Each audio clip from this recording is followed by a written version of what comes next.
Hi, everybody. Look at this book, Rose Meets Mr. Wintergarten. It was written by Bob Graham and published by Candlewick Press. And here we go. The morning the Summers family moved into their new house, they felt at home. Faith and Rose put up their pictures. Baby Blossom watched. Mr. and Mrs. Summers planted pansies, petunias, daisies, and geraniums. Their garden was a carpet of flowers, and before the sun went down.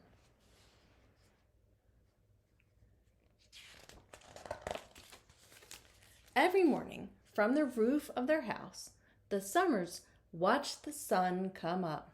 Look at that, right up there. The sun never touched the house next door. Next door, everything bristled. Next door lived Mr. Wintergarten.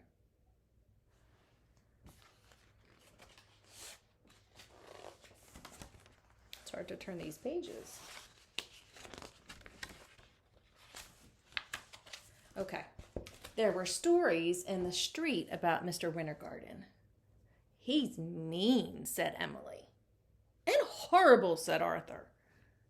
He's got a dog like a wolf, said Naomi, and a saltwater crocodile. They say he rides on his crocodile at night, said Emily. And gets ya, Arthur shrieked. I don't believe you, said Rose. Anyway, don't frighten Blossom. What do you think? Could those things be true, what the kids said?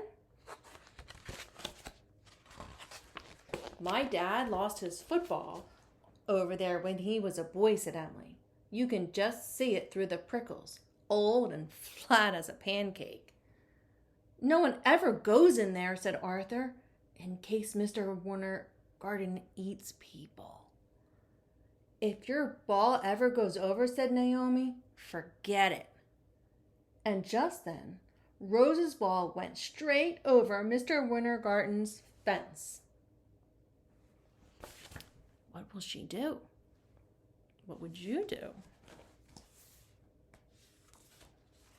Rose went to tell her mom, which is a really good idea. Well, honey bunch, Mom said, you can get your ball back. Why don't you just go and ask him? Because he eats kids, said Rose. We'll take him some cookies instead, said Mom, and maybe some flowers. Mr. Wintergarten's front gate had not been opened for years. Rose heaved, pushed. The gate groaned and squeaked. Then slowly it swung open.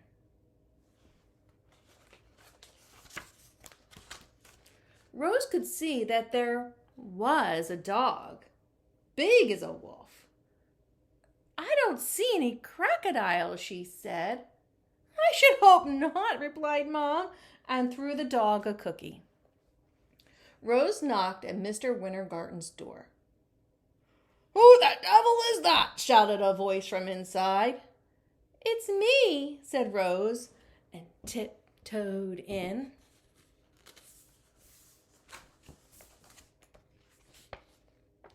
What do you want? Said Mr. Wintergarten. I'm Rose Summers from next door. I've come to ask for my ball back. She twisted her fingers in her handkerchief. I've brought some flowers and cookies from my mom.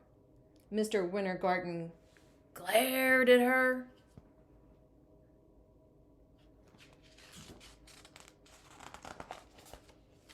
His dinner was cold, gray, and uninviting, with gristle floating in it and mosquitoes breeding on top. But Rose could see that he wasn't eating children. Please, may I look for my ball? She asked. No, growled Mr. Wintergarten. Go away. But when Rose had gone, Mr. Wintergarten slowly pushed back his chair and did something he hadn't done in years. What do you think he's going to do? Ooh. Mr. Wintergarten opened his curtains. Who does he see?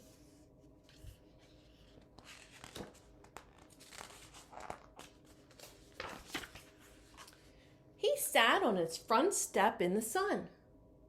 No one has ever asked for their ball back, he said to himself, or brought cookies. He saw Rosie's ball and thoughtfully pushed it with his toe. Next, he made some darting movements that made his coattails fly in the sun. And then Mr. Wintergarten kicked the ball. Look what happened when he kicked the ball. Right back over his fence. Look. And look. Great kick, said Rose. Nice catch, said Mr. Wintergarten. Would you mind throwing back my slipper? He added. Doesn't sound so scary or mean now.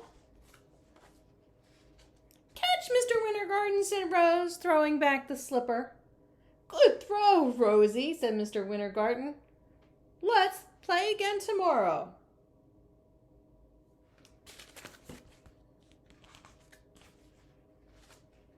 And then, look at this. Look what they're doing. I think this is his house. And look at all these people helping. Wow, what a great idea to help Mr. Wintergarten. All right, have a great day. Bye.